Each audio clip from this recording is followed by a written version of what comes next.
ये संसार हम पर कभी न कभी पत्थर बरसाता ही है। कभी हमें बुरा समझकर, कभी हमें असफल मानकर, कभी हमें बुद्धिहीन मानकर। कारण बहुत सारे हैं, किंतु इन पत्थरों से हमें चोट खानी है या नहीं, ये हमारे हाथ में है। या तो आप इन पत्थरों से चोट खाकर आंसुओं में डूबे रह सकते हैं, या यदि आप चाहें तो इन पत्थरों से सेतु बनाकर समस्या का सागर पार कर सकते हैं।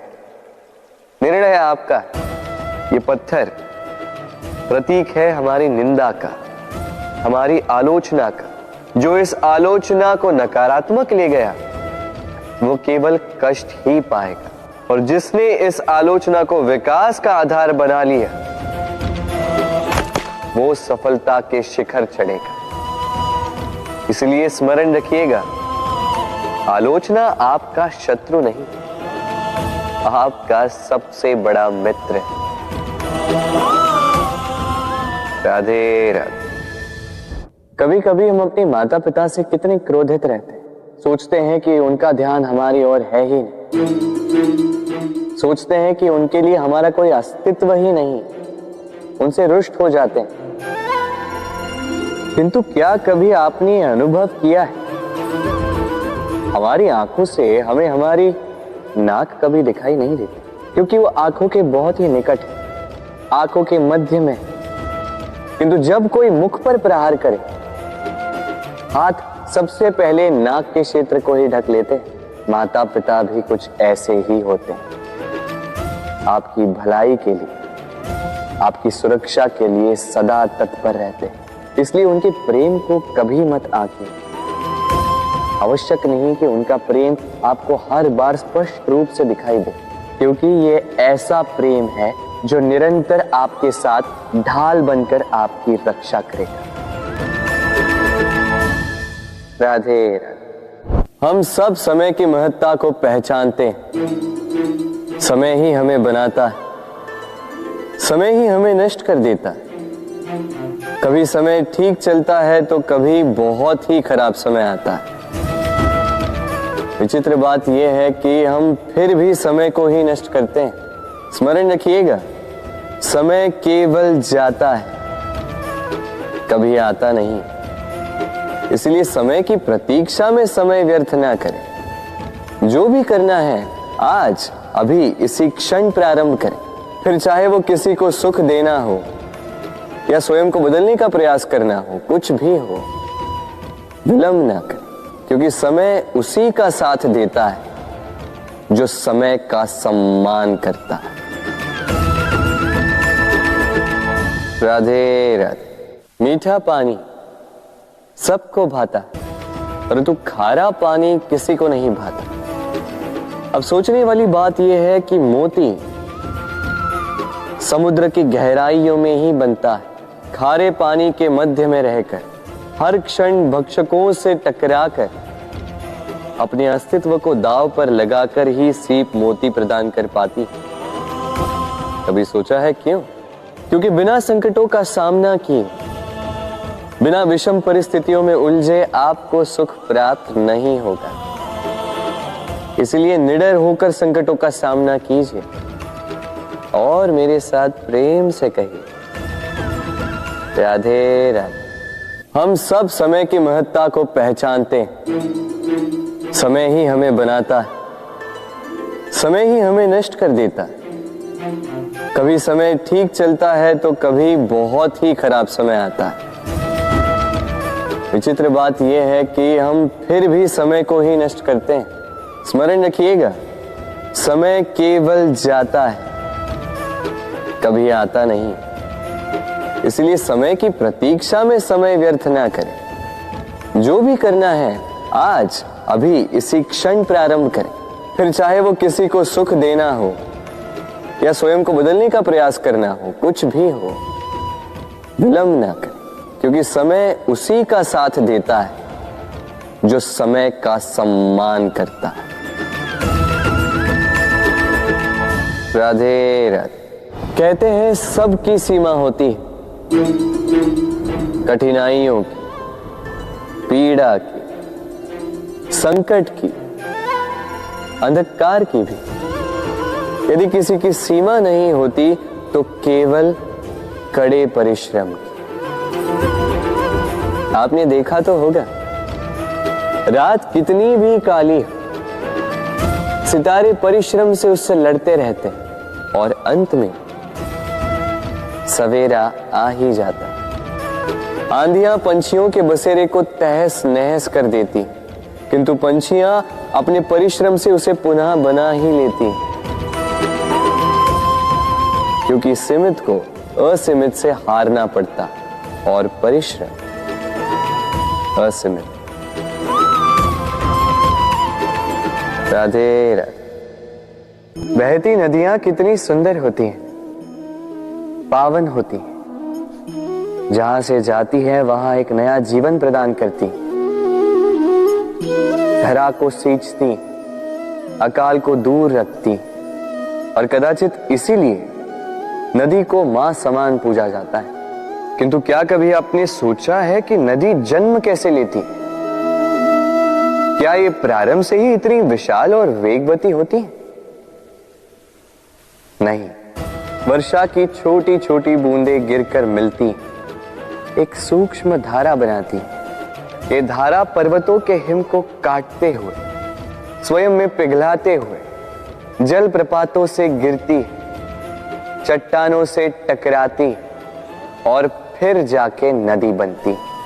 इसी प्रकार ऐसे ही सीधे सीधे कोई महान नहीं बन जाता। छोटे छोटे प्रयास मिलकर एक विशाल व्यक्तित्व बनाते। इसलिए जीवन में प्रयास करते रहिए, अस्तित्व अपने आप ही बन जाए। राधे राधे।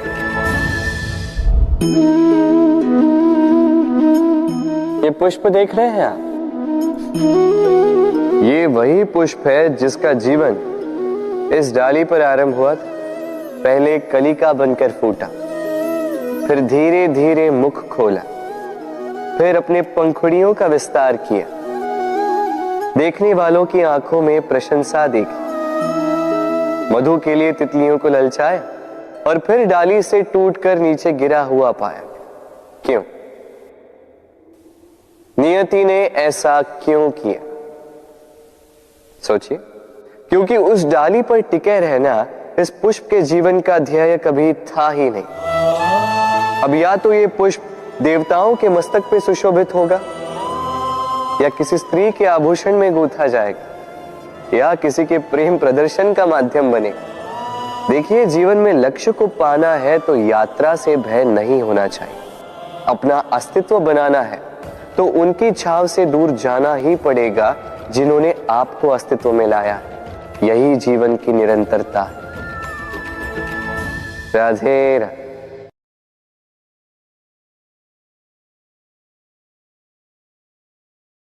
होता है, सागर का जल खारा होता है और किसी नाले का जल दुर्गंध से भरा।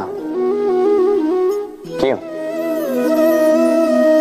नदी का जल मीठा होता है क्योंकि वो सबको जल देती। सागर जल लेता है, इसीलिए खारा होता है। और नाला, उसका बहना रुक जाता है और इसी कारण से वो दुर्गंधपूर्ण हो जाता है, किसी काम का नहीं रहता। हमारे जीवन में भी कुछ ऐसा ही होता है। यदि नदी की भांति जीवन में कुछ देना सीखो तो जीवन में मिठास बनी रहेगी। यदि सागर की भांति बांटने के स्थान पर केवल संचय करते रहो तो मन में खटास बढ़ती रहेगी। और यदि नाले की भांति बहना छोड़ दो, कर्म करना छोड़ दो तो किसी काम के नहीं रहोगे। इसलिए बिना किसी विराम के कर्म करते रहो और जो कुछ भी आपके पास है उसे बांटना सीखो। मन प्रसन्न होकर बोलेगा, राधे राधे। मनुष्य में एक बड़ा ही विशेष गुण पाया जाता है, मूल्यांकन करना। क्या महंगा है, क्या सस्ता है। जिसे खरीदने के लिए अधिक धन लगे अधिक परिश्रम लगे वो महंगा, जिसे खरीदने के लिए कम धन कम परिश्रम लगे वो सस्ता। परंतु क्या यही पूर्णतः सत्य है?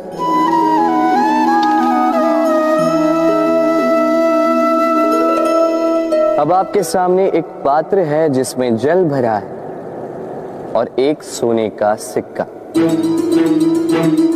बताइए इन दो वस्तुओं में अधिक महंगा क्या है?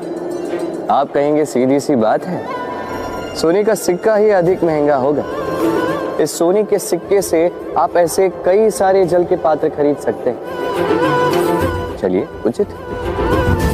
अब सोचिए, यदि आप किसी मरुस्थल के बीचों बीच फंसे, प्यास से तड़प रहे, तब क्या महंगा होगा? तब तो आप इस एक घूंट जल के लिए अपनी जीवन भर की कमाई पाई पाई यूं ही गंवाने के लिए सज्ज हो जाएंगे। स्मरण रखिएगा, जीवन में महंगी या सस्ती वस्तु नहीं, परिस्थिति होती, और आवश्यकता पड़ने पर जो काम आए उससे अमूल्य इस संसार में और कुछ भी नहीं। राधे राधे। ये है सुई और ये है तलवार। अब आप बताइए, आपके दृष्टिकोण से इन दोनों वस्तुओं में से क्या अधिक शक्तिशाली और महत्वपूर्ण होगा? आप कहेंगे तलवार ही अधिक शक्तिशाली या महत्वपूर्ण है। चलिए मानते हैं तलवार अधिक भारी होती है। तलवार युद्ध में आपको विजय दिलाती है, शत्रु का विनाश करती है, किंतु तलवार से कभी आप आपके वस्त्र सी नहीं पाएंगे। यदि पांव में कांटा चुभ जाए तो उसे आप तलवार से नहीं निकाल सकते, आपको सुई का उपयोग करना ही होगा। अब बताइए, तलवार को पाने के पश्चात ऐसे इस प्रकार सुई को खो देना क्या उचित होगा?